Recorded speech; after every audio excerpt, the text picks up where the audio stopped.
Hello students, welcome to online net classes. Today we will discuss the topic compensation management. This side Dr. Renu Sharma, Assistant Professor, Department of Commerce, SD College, Ambala, Kent. Compensation. Compensation is defined as money received in performance of work plus many kind of services and benefits that organizations provide to their employees. It includes payments like bonuses, profit sharing, overtime pay, recognition rewards, and sales commissions, etc. It can also include non-monetary perk like company paid car, company paid housing, and stock opportunities.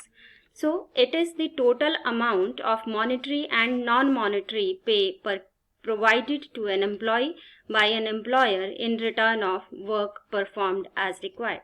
So compensation is what that an employer pay to their workers in return of their work, in return of their performance, which is as required by the employer. Now we will discuss the objective of compensation management. First objective of compensation management is to attract competent and talented employees. By designing the effective compensation plan, we can attract competent and talented employees towards our organization. Next is to retain current employees. Means when we want to retain the good employees with us, so that is why companies have to design their compensation plan effectively.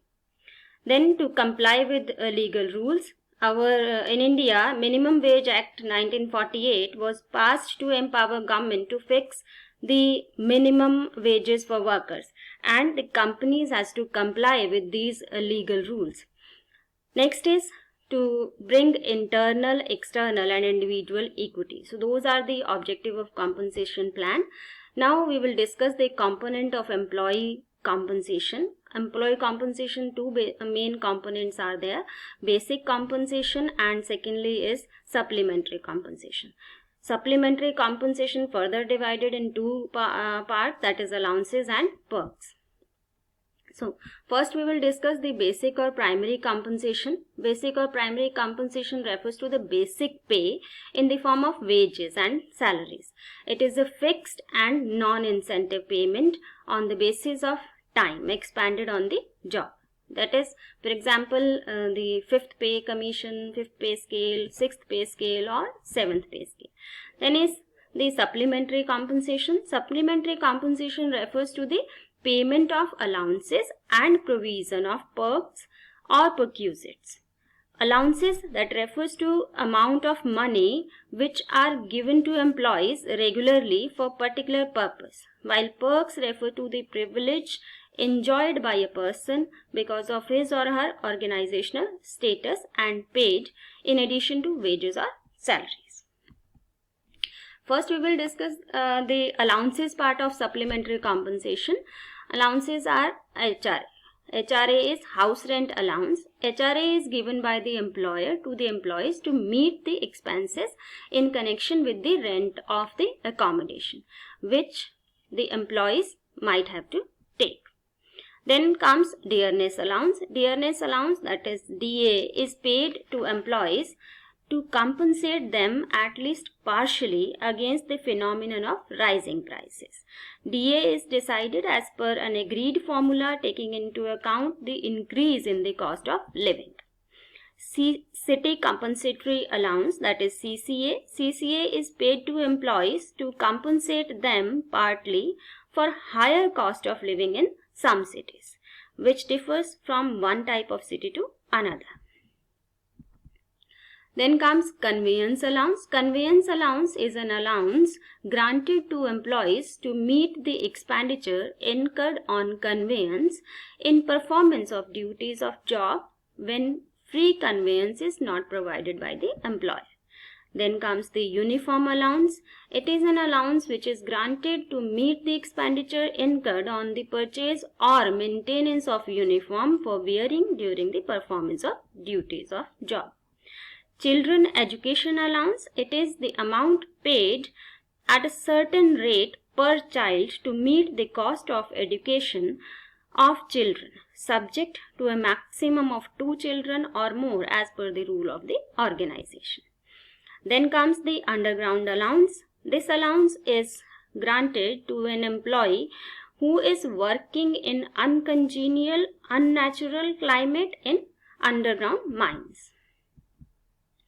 Then comes miscellaneous allowances like medical allowance, lunch or tiffin allowance, overtime allowance, non-practicing allowance that is given to doctor or lawyers, servant allowance, etc. Then comes perquisite or perks. Perks that is rent-free accommodation or accommodation provided to employees at concessional rate. The accommodation may be furnished or unfurnished.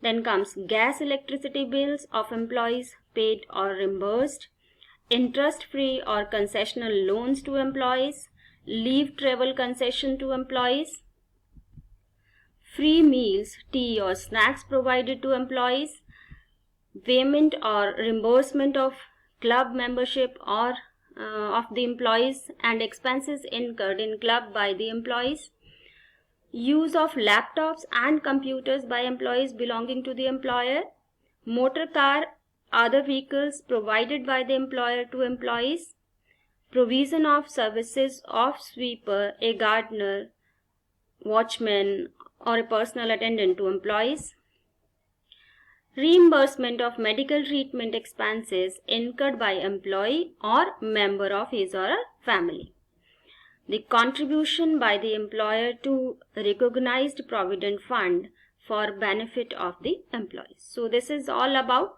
the compensation plan.